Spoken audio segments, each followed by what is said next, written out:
Assalamualaikum warahmatullahi wabarakatuh. Innal hamdalillah nahmaduhu wa nasta'inuhu wa nastahdihi wa nastaghfiruh wa na'udzu billahi min shururi anfusina wa min sayyiati a'malina. Man yahdihillahu fala mudilla lahu wa man yudlil fala hadiya lahu. أشهد أن لا إله إلا الله وحده لا شريك له وأشهد أن محمدا عبده ورسوله اللهم صل وسلم على محمد وعلى آله وصحبه والتابعين بإحسان إلى يوم الدين أما بعد رب اشرح لي صدري ويسر لي أمري واحلل عقدة من لساني يفقه قولي. Yang dihormati, lagi dimuliakan Al-Fadhil Ustaz Halim, tuan-tuan, perempuan, muslimin, muslimat, rahimakumullah. Malam ni isu akidah antara salaf dan khalaf, ayat dan hadis sahih tentang sifat Allah Subhanahu wa taala. Muka surat yang ke-8 Ya, betul ya, muka surat yang ke-8. Kita berhenti itu hari 2:05. Okey, 2:05. Lama tertangguh. Baik, kita baca perenggan yang paling atas itu, perenggan yang pertama, ayat itu menjadi dalil. Mana ayat yang belakang itulah, ayat daripada surah At-Talaq, ayat yang ke-12. Allahul ladzi khalaqa sab'a samawati wa minal ard, sehingga ke akhir ayat.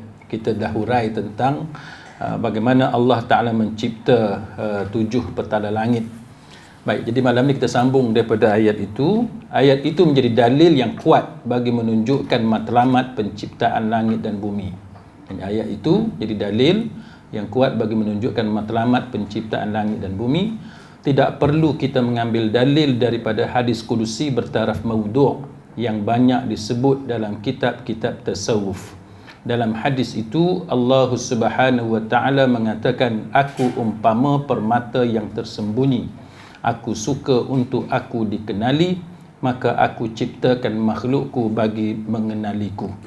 Baik, jadi dalam perenggan ini almarhum Dr. Yusuf Al-Qaradawi rahimahullahu ta'ala, dia cerita bahawa kita ni tak perlu kepada hadis palsu ataupun hadis maudhu' kan, untuk menceritakan tentang bagaimana cara untuk mengenali Allah Subhanahu wa ta'ala. Maka antara contoh yang dia bawakan kepada kita, satu hadis maudhu', aku ini adalah harta ataupun permata yang tersembunyi. Itu hadis qudsi, tapi hadis itu adalah hadis maudhu' ataupun hadis palsu. Kalau tuan-tuan lihat dalam carian dalam search engine, tuan-tuan akan jumpa banyaklah hadis-hadis yang bunyi lebih kurang sama.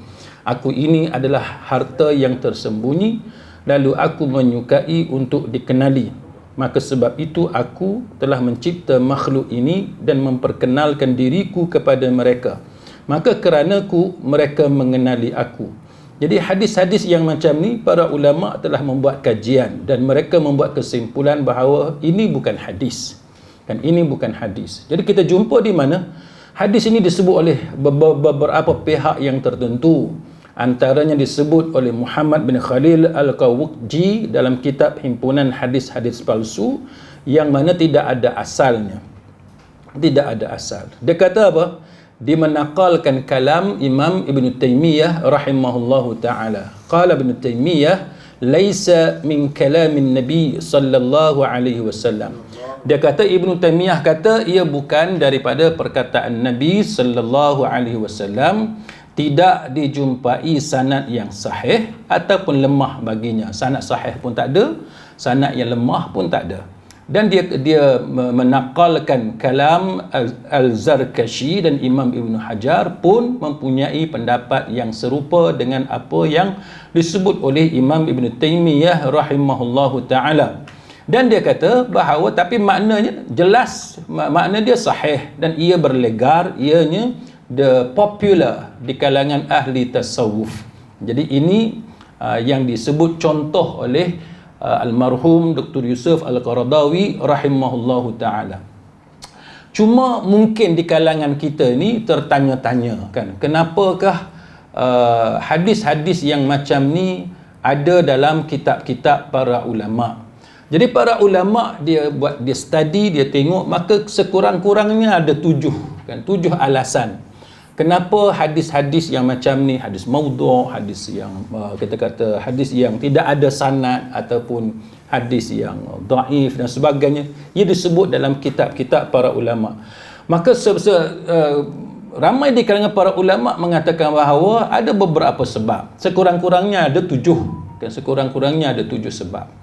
Yang pertamanya, sebab yang paling utama, para ulama mengatakan bahawa bila disebut hadis itu maudhu' kan, dan dia bawa sanad kan, chain of narrators, dia bawa chain of narrators itu, maka di sisi para ulama ini bila disebut hadis itu maudhu' dan dia bawa bukti, dia punya chain of narrators, rantaian perawi itu, mereka merasakan bahawa mereka telah terlepas beban. Mereka telah terlepas beban. Ini hadis maudhu', pasal apa dia maudhu'? Ini dia punya sanad dia kan. Jadi mereka merasakan bahawa mereka telah terlepas daripada beban. Sebab apa? Sebab mereka telah menceritakan segala-galanya. Ini kata amanah ilmu kan, amanah ilmu. Cerita yang ni maudhu', yang ni batil, bukti dia apa? Ini dia bukti dia, sanad dia. Tujuan dia supaya mereka tidak dianggap sebagai cuba menipu umat. Tak mau sembunyi apa pun, kita dedahkan segala-galanya. Itu sikap para ulama, dan mereka tulis hadis itu dan dimasukkan dalam kitab-kitab mereka dengan lengkap dengan sanadnya, supaya untuk diberi peluang kepada para penuntut ilmu yang lain untuk bahas, untuk kaji, untuk teliti. Mungkin dapatan mereka punya finding tak betul kan, jadi ditinggalkan semua itu kepada generasi kemudian untuk mereka pula untuk study. Tapi aku kata ini maudhu'. Apa bukti maudhu'? Sekian-sekian. Jadi itu antara sebab yang pertama, dan ini disebut oleh Al-Hafiz Imam Ibn Hajar Al-Asqalani rahimahullahu ta'ala ketika dia menceritakan biografi Imam At-Tabrani.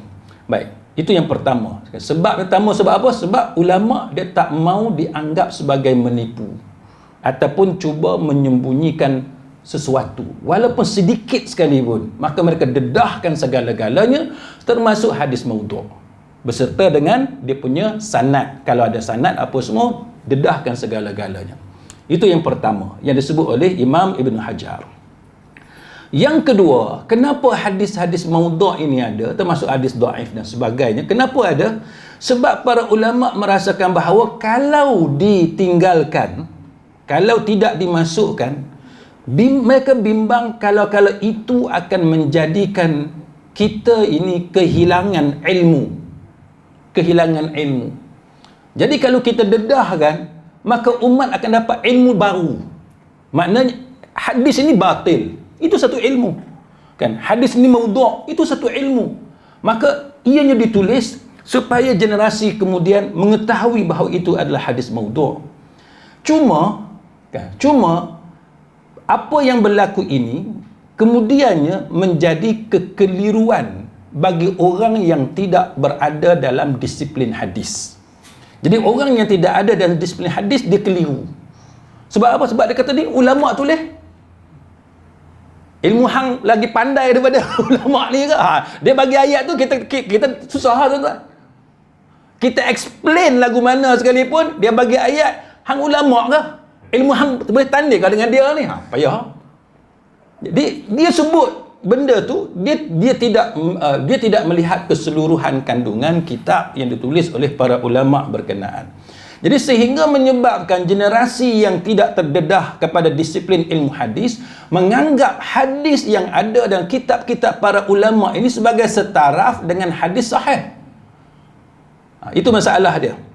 Maka sedangkan para ulama yang menulis hadis ini, mereka menulisnya dengan tujuan untuk mendedahkan supaya umat dapat membezakan di antara yang baik dengan yang buruk.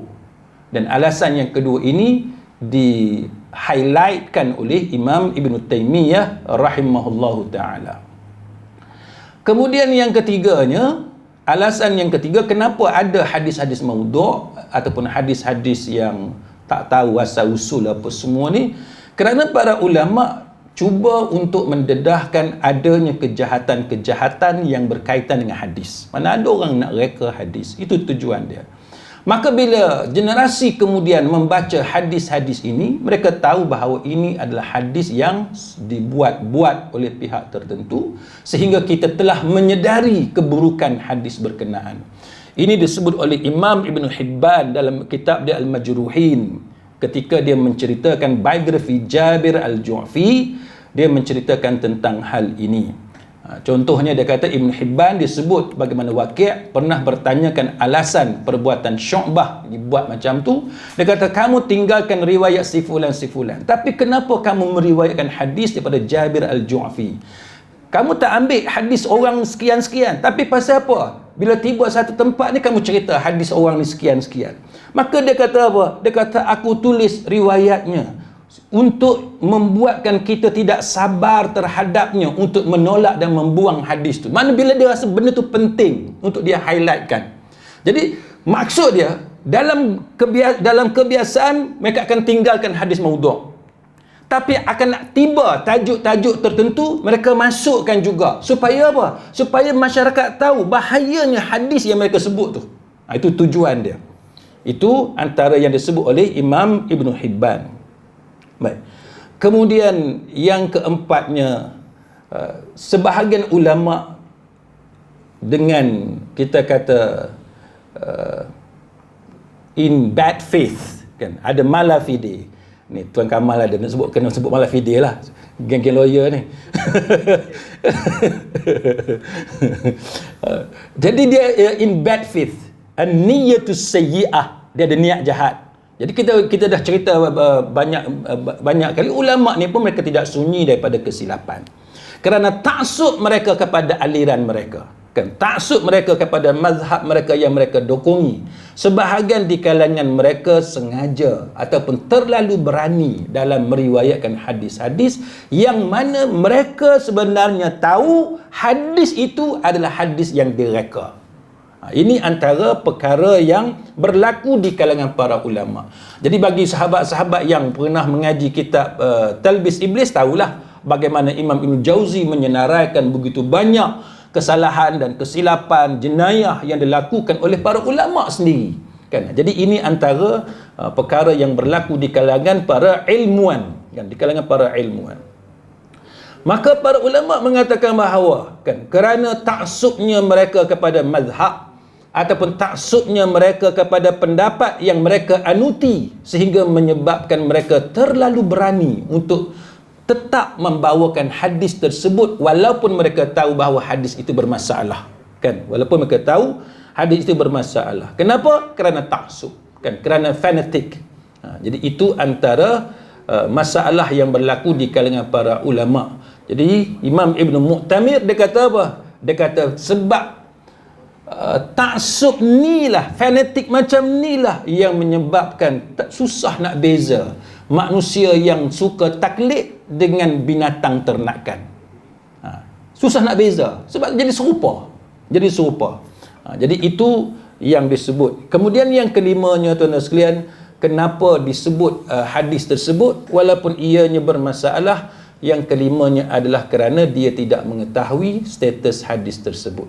Ini contoh yang kita pernah sebut sebelum ini, kitab Ihya Ulumuddin, kan, kitab Ihya Ulumuddin ada banyak hadis yang bermasalah, kan, termasuk hadis yang tidak ada asal, kan, hadis maudhu' dan sebagainya. Maka hadis-hadis itu kita berhusnuzan, kita bersangka baik, walaupun Imam Hujjatul Islam Al-Imam Al-Ghazali rahimahullahu ta'ala seorang alim ulama, seorang yang sangat faqih dalam agama, tapi dia tidak sunyi daripada melakukan kesilapan. Dan kesilapannya itu tidaklah mencacatkan kedudukannya sebagai ulama yang besar dalam agama kita. Dan kita tetap menghormati beliau. Jadi ada ketikanya para ulama meriwayatkan sesebuah hadis, kan, sebab hadis ni bukan bidang dia. Bukan bidang dia. Dia tak sengaja. Bukan kata macam tadi bad faith. Sebab taksub nak pertahan juga reka hadis. Yang kelima ni bukan dia sengaja nak reka, bukan sebab dia taksub, tidak. Dia genuine, dia good faith kan, dia bawa hadis dia memang percaya memang tu hadis daripada Nabi, tapi sebab itu bukan bidang dia kan, dia tak tahu. Kalau tuan-tuan pernah ikuti kuliah saya sebelum ni, saya pernah cerita dekat tuan-tuan apa dia permulaan kepada almarhum pengarang kitab kita ni, Dr. Yusuf Al-Qaradawi. Dia berubah kan, kalau tuan-tuan ingat, saya cerita sikit, saya ulang balik cerita itu. Dia dulu dia ada beberapa kitab yang terkenal sampai sekarang pun, antaranya Al-Halal wal Haram fil Islam. Itu antara tulisan Dr. Yusuf Al-Qaradawi yang terkenal sampai sekarang kan, sampai sekarang. Baik, Al-Halal wal Haram fil Islam. Jadi Syekh almarhum Syekh Muhammad Nasiruddin Al-Albani rahimahullahu taala dikritik kan, dia kritik tulisan Dr. Yusuf Al-Qaradawi. Dia kritik. Sebab apa? Sebab dalam kitab Al-Halal wal Haram fil Islam yang dikarang oleh Dr. Yusuf Al-Qaradawi mengandungi banyak hadis yang bermasalah. Mengandungi banyak hadis yang bermasalah. Tuan-tuan boleh tengok kritikan yang dibuat oleh Al-Albani terhadap tulisan Dr. Yusuf Al-Qaradawi. Dan tuan-tuan boleh tengok, selepas daripada itulah kita boleh tengok bagaimana berlaku perubahan kepada Dr. Yusuf Al-Qaradawi, terutamanya dalam kecenderungan dia kepada hadis. Dia mulai menitik beratkan hadis selepas dia dikritik oleh Al-Albani rahimahullahu ta'ala. Sebab tu kita kata, dalam hidup kita ni tuan-tuan, kita jangan segan silu untuk kita kritik kan. Kritik tu kalau kita buat dengan cara yang sihat, tidak ada niat yang buruk untuk menjatuhkan saudara seagama, dia tetap satu benda yang baik kan. Ad-dinun nasihah kan, agama itu adalah satu nasihat. Maka selepas itu tuan-tuan boleh tengok Dr. Yusuf Al-Qaradawi dan tulisan-tulisan dia mementingkan tentang status hadis. Baik, maka ini antara apa yang berlaku kan kepada para ulama. Dia tidak sengaja kan, dia tidak sengaja. Baik, contohnya Al-Albani contohnya Al-Imam Az-Zahabi rahimahullahu ta'ala, ketika dia menerangkan biografi satu orang ulama dalam mazhab Syafi'i kan, nama dia Al-Hulaimi. Dia ni salah seorang ulama Syafi'i. Dia kata apa berkenaan dengan Hulaimi? Siapa dia Hulaimi? Dia kata li sahibil Quran. Dia kata Hulaimi ni satu orang yang kita kata sahibul Quran, satu orang yang sangat dekat dengan Quran, selalu duk baca Quran. Dia kata da'watun mustajabatun inda khatmih, dia mempunyai doa mustajab ketika dia khatam baca Quran. Baik, lalu Az-Zahabi kata apa? Az-Zahabi kata dalam hadis tu ada satu perawi yang nama dia Al-Ismah Nuh Al-Jami' Al-Marwazi, satu orang yang mana Al-Zahabi kata dia ni satu orang, ilmu dia tu diibaratkan seperti gudang, seperti gedung ilmu. Nak kata dia ni satu orang ilmu sangat banyak kan, gedung ilmu. Tapi dia kata walaupun dia ni diibaratkan seperti gedung ilmu, tapi kalau dia bawa hadis dia orang tak pakai. Tuan-tuan nampak tak? Bukan kata dia jahat, tak, bukan kata dia jahat, tapi sebab hadis bukan bidang dia, maka bila dia bawa hadis, orang tak ambil hadis dia. Bukan kata dia jahat, bukan. Dia satu orang yang alim sehingga disebut sebagai gedung ilmu. Maka Az-Zahabi kata, berapa ramai ulama yang menjadi imam dalam bidang ilmu yang tertentu, tetapi tidak menjadi imam pada bidang yang lain. Kan? Agama ni kan banyak bidang. Dengan fake-nya, fake pun ada banyak pecahan. Macam lawyer lah kan. Lawyer macam saya, kalau bukan tunjuk geran tanah pening bolehlah baca kan. Tapi nak banding Tuan Kamal kita, dia lagi mahir lah. Kan. Lagu tu lah kan. Kalau hak jenis lawyer, hak jenis sign duduk kat pejabat, suruh dia bawa kes 39B, ketak tuan-tuan. Kan. Tak pernah handle perbicaraan, tu baru lawyer. Doktor pun sama kan, doktor yang bidang lain kan, bidang jantung, suruh jadi suruh jadi pakar dalam bidang tulang sebagai contoh, tak boleh lah. Dia ada basic ilmu, itu bukan kepakaran dia. Setiap orang dia ada kepakaran masing-masing. Maka Az-Zahabi kata ulama ni dia imam dalam bidang dia, tapi dia tidak imam, dia tidak pakar dalam bidang yang lain, walaupun dalam agama, walaupun dalam bidang agama. Maka dia kata macam Sibawayh, dia kata imam dalam ilmu nahu, tapi dia tak tahu hadis. Macam kita cerita tadi lah, Hujjatul Islam Al-Imam Al-Ghazali, ulama dan bidang tasawuf, tapi hadis bukan bidang dia. Tu, dia lagu tu. Waqi' dia kata dia imam bidang hadis, tapi dia tak berapa pandai dalam bahasa Arab. Ada juga dia hadis dia, tapi Arab ni bukan bidang dia. Dalam bahasa Arab itu bukan bidang dia. Tuan-tuan tengok, sama-sama kita pun kan, walaupun kita sama Melayu, tapi SPM bahasa Melayu sama. Depan saya ni semua Melayu ni, tak ada orang putih seorang pun, tak ada Cina, semua Melayu. Tapi ambil keluar SPM masing-masing, tengok berani tunjuk tak? Kan? Ada hak dapat apa ni, hak markah paling tinggi. Kalau zaman saya tu apa, A1 kan? A1.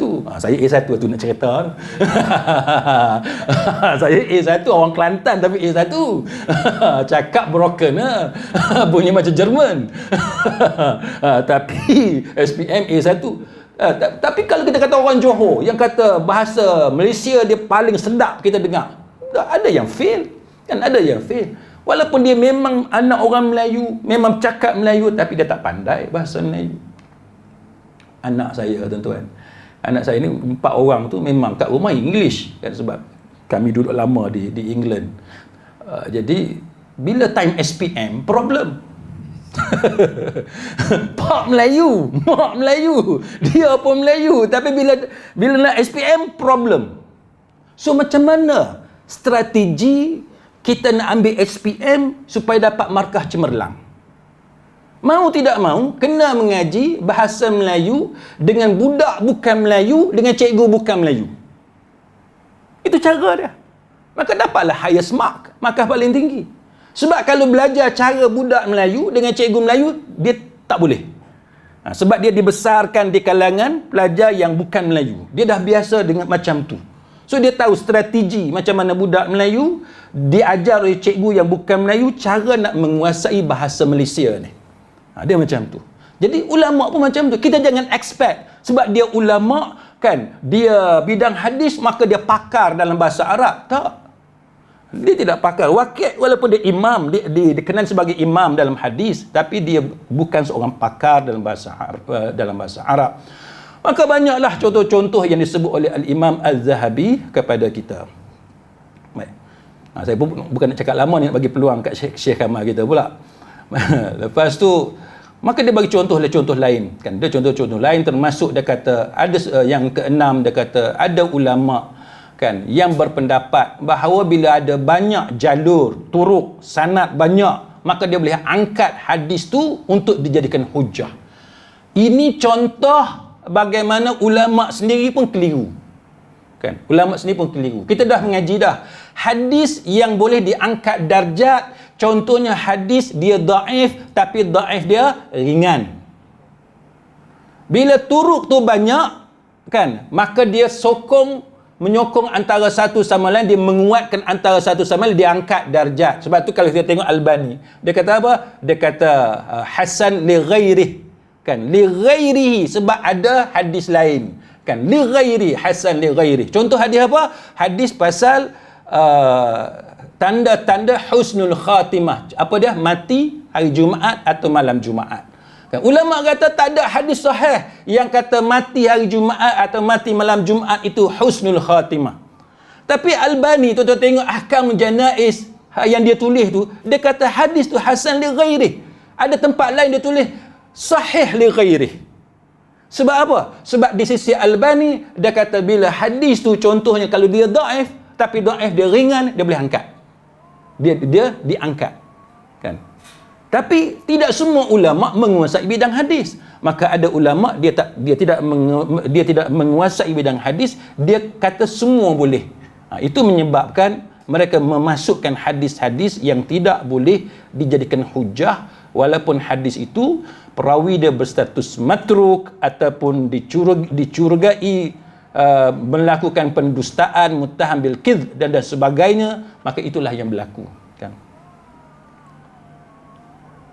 Azan, kita berhenti sekejap.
Baik. Alasan yang terakhir, yang ketujuh, pasal apa dalam kitab-kitab agama ni, kitab-kitab tulisan ulama, ada hadis-hadis yang bermasalah, kan, hadis-hadis palsu yang seumpamanya. Sebab sebahagian ulama ini mereka terlalu mengambil mudah dalam berinteraksi ataupun mengambil hadis-hadis yang mereka kata hadis ni dia tidak berkaitan dengan hukum hakam agama. Jadi bila dia kata tak berkait dengan hukum hakam agama, maka dia kata hadis ni walaupun dia ada masalah, kita boleh guna. Maka sebenarnya sebab itulah hadis ni dia jadi mencurah masuk kan dalam kitab-kitab agama yang ditulis oleh para ulama. Sebab alasan mereka kata ada pendapat yang mengatakan hadis dhaif ni dalam bab fadailul amal ni boleh. Sedangkan mereka tidak memperhatikan syarat-syarat yang telah dibuat oleh para ulama. Itu masalah dia. Dan yang lebih parah, sehingga ada tulisan-tulisan ulama sehingga tahap memasukkan hadis-hadis palsu walaupun dalam perkara keutamaan amalan itu sepatutnya tak boleh, tapi ianya tetap dimasukkan juga. Ini antara kita kata kesilapan ataupun mungkin kita boleh kata kecuaian kan para ulama sehingga menyebabkan berlaku lambakan hadis-hadis yang bermasalah seperti hadis palsu ataupun hadis yang tidak ada asal, hadis yang tak ada sanad, la aslalahu dan sebagainya di dalam kitab-kitab agama. Baik. Kita sambung sikit lagi tuan-tuan. Perenggan yang kedua itu, kita tidak menerima kata-kata Syekh Muhyiddin bin Arabi. Apa kata Syekh? Syekh kata, pada kami isi hadis ini sah walaupun sanad hadis ini tidak betul. Ini kerana ijma' ulama' sudah menjelaskan sesuatu hadis tidak diterima kecuali hadis itu dilaporkan oleh pelapor yang thiqah, kan, oleh perawi yang thiqah, iaitu pelapor yang bersifat adil dan kuat ingatan, daripada pelapor pertama hingga pelapor terakhir yang melaporkan hadis itu sehingga sampai kepada Rasulullah sallallahu alaihi wasallam. Baik. Siapa dia Syekh Muhyiddin bin Arabi ataupun Ibnu Arabi? Baik, siapa dia tuan-tuan? Dia dalam nama-nama ulama ni memang seringkali kita confuse kan, sebab nama tu serupa. Imam Ibn Hajar pun ada berapa? Imam Ibn Hajar. Jadi ada persamaan nama. Jadi bila sebut Ibnu Arabi, tuan-tuan kena tahu ada satu Ibnu Arabi yang tanpa alif lam. Ada satu lagi Ibnul Arabi ataupun Ibnu Al-Arabi. Kita baca, kita gabung, kita baca sambung Ibnul Arabi, ada alif lam. Jadi beza dua tu. Kalau Ibnul Arabi ada alif lam, dia ni ulama yang muktabar. Yang tu tak jadi masalah, yang ada alif lam, Ibnul Arabi. Dia ni ulama tafsir dan dia ni ulama dalam mazhab Maliki. Dia ni penyusun kitab Ahkamul Quran. Seorang lagi tanpa alif lam. Kita baca tadi nama dia, kan? Dia Ibnu Arabi tanpa alif lam. Dia ni seorang ulama sufi dan dia ni controversial. Sebab apa controversial? Sebab ada ulama yang mempertahankan dia dengan mengatakan dia ulama yang muktabar, manakala ada ulama lain yang memfatwakan bahawa dia ni sesat, bukan setakat sesat biasa, tapi sesat membawa kepada kafir, terkeluar dari millah. Ini isu dia. Ini ada masalah. Jadi kalau tuan-tuan tengok Ibnu Arabi, tuan-tuan kena tengok dulu, dia ni ada alif lam ke tak ada alif lam. Kalau ada alif lam, itu ulama besar yang diakui akan kewibawaan dia. Dia dianggap sebagai ulama yang muktabar. Kalau tanpa alif lam, dia adalah ulama sufi yang kontroversi, kan, yang ada percanggahan pendapat di kalangan para ulama. Contoh, Imam Izzuddin bin Abdissalam, dia kata apa? Dia kata, bila dia sebut pasal Ibnu Arabi yang tanpa alif lam tadi, dia kata syaikhun su'un. Dia kata syaikhun su'. Dia kata satu orang syekh, su' ni jahat, buruk, kan, yang jelek. Dia kata kadzab, dia ni pembohong, pendusta. Dan dia kata alam ni kidam, kan, dan dia tidak mengharamkan zina. Ni dia ada isu, tuan-tuan. Dia ada isu. Ni kalau tuan-tuan ingat, saya pernah sebut contoh dulu, macam orang kata, betul ke Ibnu Abbas dengan Atta bin Abi Rabah termasuk di kalangan ulama-ulama salaf dan para sahabat tabi'in, kibar tabi'in, yang berpendapat nikah mut'ah ni tidak mansukh, tidak terbatal.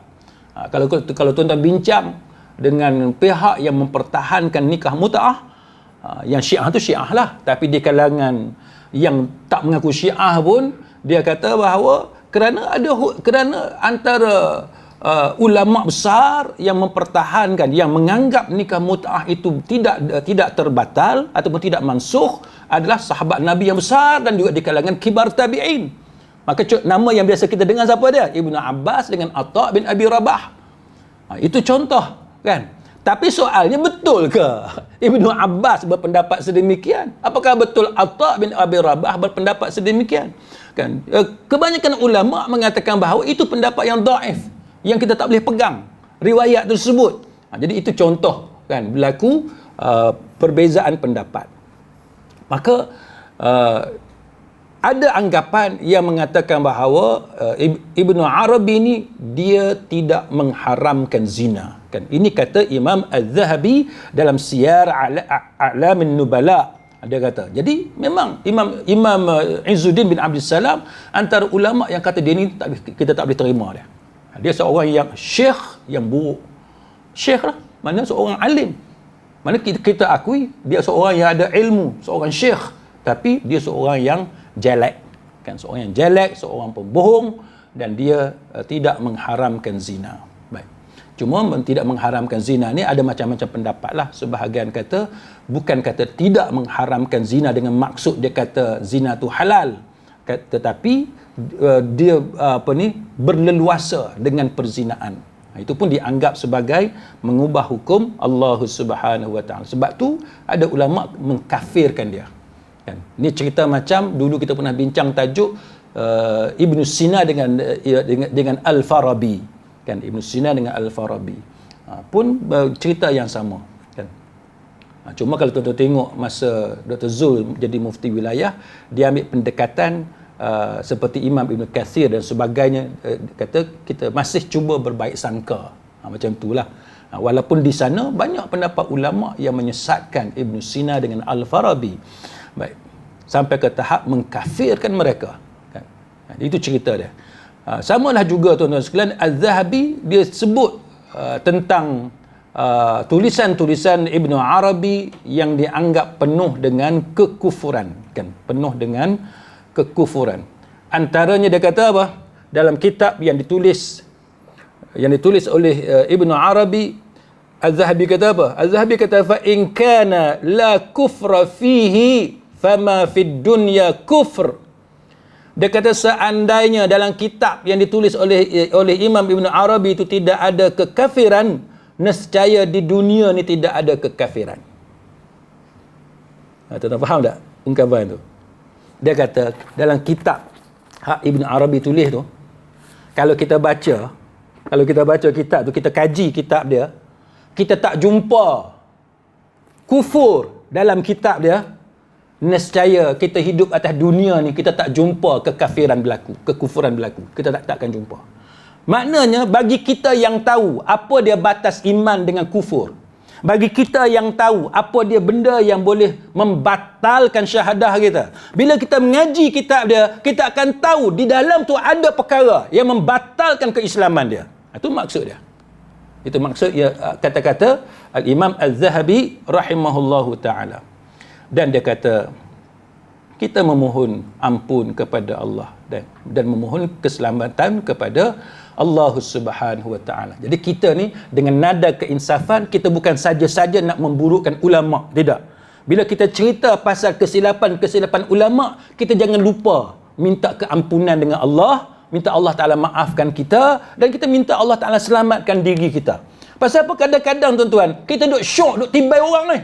Bak balun orang syok Kan? Malu kau lah. Tapi kita lupa diri kita. Itu masalah. Jadi ulama-ulama dulu tuan-tuan, dia ada satu etika yang bagus, kan, adab yang bagus supaya kita ni tawaduk. Bila kita cerita kesilapan para ulama, kita jangan lupa diri kita. Jangan lupa dosa kita, jangan lupa keselamatan diri kita. Samalah juga Imam Tajuddin As-Subki rahimahullahu taala, dia kata golongan kaum sufi yang kebelakangan ini seperti Ibnu Arabi dan lain-lain, disebut ni puak-puak sufi yang kebelakangan, termasuk Ibnu Arabi. Mereka ni apa dia? Dia kata haula'is sufiyah mutaakhirin. Siapa dia? Dia kata, dia kata ke Ibnu Arabi, seperti Ibnu Arabi dan lain-lain. Dia kata fahum, dia kata puak-puak ni, dia kata mereka ni sesat. Sesat satu. Yang kedua dia kata jahil, bodoh. Keras tu. Kita pun tak berani nak kata ulama bodoh. Tapi Imam Tajuddin As-Subki, dia kata Ibnu Arabi ni termasuk ulama sufi yang jahil, yang bodoh. Dan dia terkeluar daripada jalan Islam. Apalagi jalan para ulama.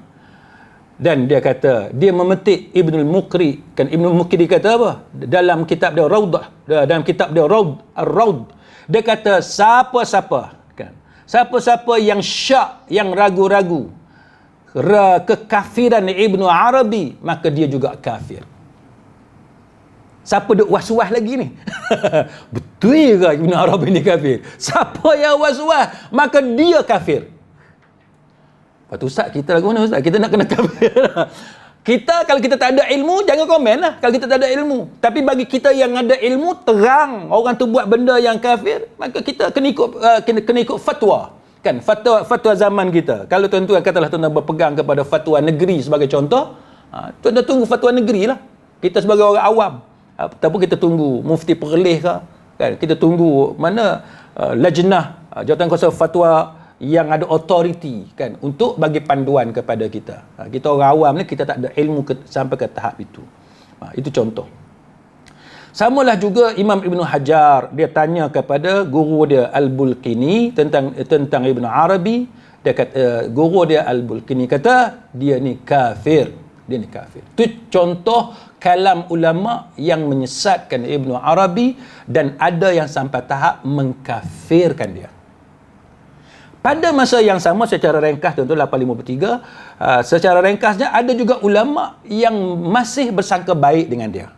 Ada yang mempertahankan dia dan mengiktiraf dia sebagai imam bagi umat Islam, bagi orang mukmin, menggelarkan dia dengan Muhyiddin, orang yang menghidupkan agama, menggelarkan dia dengan gelaran Syekhul Akbar, kan, menggelarkan dia dengan Sultanul Arifin.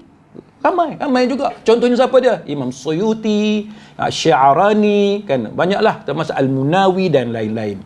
Kalau di Mesir itu, Darul Ifta, negara Mesir, tuan-tuan tengok fatwa-fatwa Mesir, Darul Ifta sebagai contoh, kan. Itu antara kita kata majlis fatwa lah, senang, pihak berautoriti dalam bidang fatwa yang mengiktiraf, kan, yang mengiktiraf Ibnu Arabi.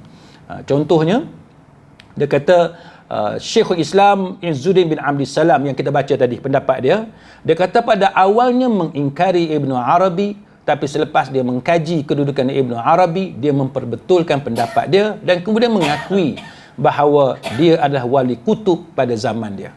Ini contohlah, kan, ini contoh.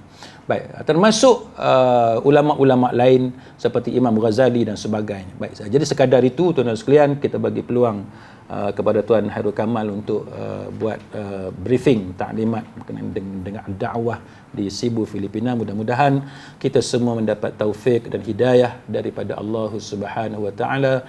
Wallahu a'lam. Aqul qawli hadha wa astaghfirullahal azim li wa lakum. Wassalamu alaikum warahmatullahi wabarakatuh. Subhanakallahumma wa bihamdika asyhadu an la ilaha illa anta